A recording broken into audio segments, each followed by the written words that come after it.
5 তারিখ হয়ে গেলে সব সম্পত্তি বেদখল হয়ে যাবে আর মুসলমানরা চুরি করে বসে থাকবে, এটা কিন্তু হবে না।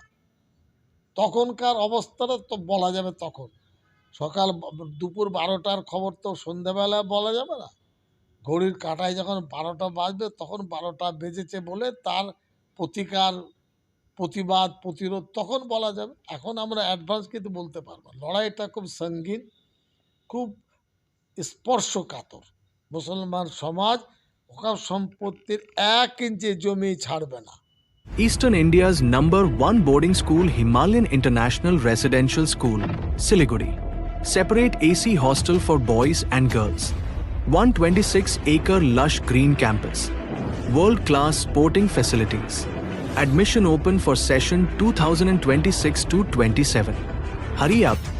Limited seats. মুখ্যমন্ত্রীর আর্গুমেন্টের আমি উত্তর দেবার কে? আমি বারবার বলেছি, আজকেও বলছি, মুখ্যমন্ত্রী আমি বলি ওয়াকাফের বিষয়টা সংবেদনশীল।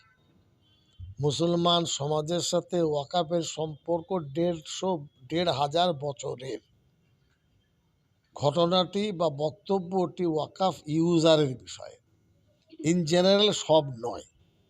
ভবিষ্যৎ কী হবে আমরা জানি না। উম্মিদ পোর্টালে যে ফর্ম তারা বিলি করেছেন 45-46টি পয়েন্ট আছে। ওই পয়েন্টগুলো পূরণ করে ফর্ম ফিল আপ করা নাকানিচুবানি খেতে হচ্ছে।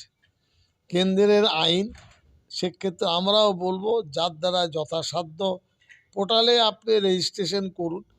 এর অর্থ এই নয় যে পোর্টালে রেজিস্ট্রেশন না হলে ওই সম্পত্তি হাতছাড়া হয়ে যাবে। আমরা কিন্তু হাতছাড়া হতে দেব না। কিন্তু প্রধানমন্ত্রী তো বলেই দিয়েছেন যে কেন্দ্রীয় সরকার তো বলেই দিয়েছেন যে পোর্টালে নথিভুক্ত না করা হলে পরে সেই সম্পত্তি মানা হবে না। বলে সেটা এখন তার বক্তব্য আলাদা, বাস্তব আলাদা, জনগণ আলাদা।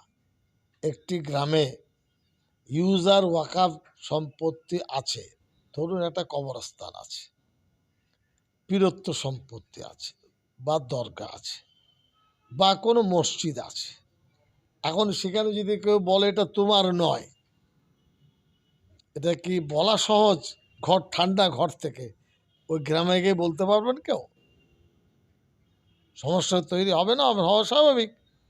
তার কথা তিনি বলেছেন, জনগণ বিচার করবে যে আমাদের ওয়াকাফ সম্পত্তি দখল করতে আসলে আমরা কি উত্তর দিতে পারি না পারি, তখনকার কথা তখন হবে। কেন্দ্রের এই পদক্ষেপকে আমরা ভালো চোখে দেখি না। এটা মুসলমানের উপরে জোর করে চাপিয়ে দেওয়া হয়েছে। সহানুভূতির ভিত্তিতে ওই পয়েন্টগুলো সরলীকরণ করতে পারতেন, সেটা তারা করেননি। পশ্চিমবঙ্গ সরকার আগে এক ভেবেছিল, মুখ্যমন্ত্রী হয়তো এখন অন্য কিছু ভেবেছেন। সে দায়িত্বটা মুখ্যমন্ত্রীর, আমার নয়। আমি জানি না, আমি কি করে বলতে পারি? আমি বলতে পারবো না। আমরা অবশ্য জমিয়তের পক্ষ থেকে সময় চেয়েছি। ভোপালে অল ইন্ডিয়া জমিয়তের মিটিং হয়েছে, সেখান থেকে আমরা সময় চেয়েছি যে উম্মিদ পোর্টালের সময়টা বাড়ানো হোক। গতকাল নাকি সুপ্রিম কোর্ট বলেছে উম্মিদ পোর্টালের কোনো সময় আমরা বাড়াতে পারবো না, আপনার ট্রাইব্যুনালে যান। এখন গতকালের পরে আজ কাল 3 দিন বাকি আছে, আরও কি হয় সেটা দেখা।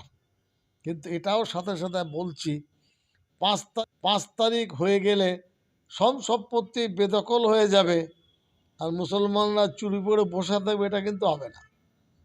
তখনকার অবস্থাটা তো বলা যাবে তখন।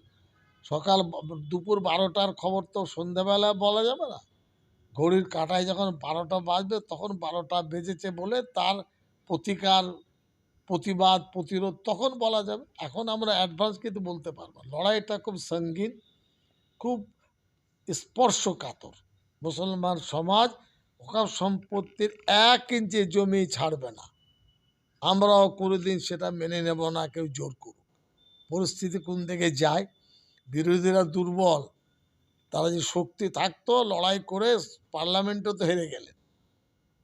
সুপ্রিম কোর্টের ডিভিশন বেঞ্চ একটা আকস্মিক অর্ডার দিয়ে বসে আছে, 2জন বিচারপতি রিটায়ার্ড করলেন, এর 3য় বিচারপতি এসছেন।